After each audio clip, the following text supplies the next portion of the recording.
Questo è il pozzo. Figo, è quel buco lì. L'organo femminile.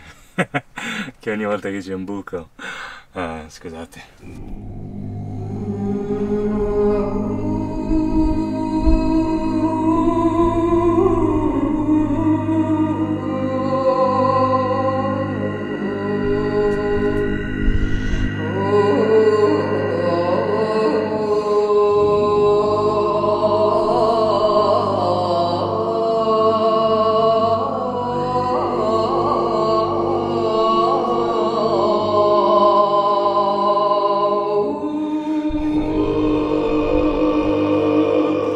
Uno dei nuraghi più belli della Sardegna, Nuraghe Piscu, questo design futuristico che usavano per costruire queste grandi torri, bellissimo.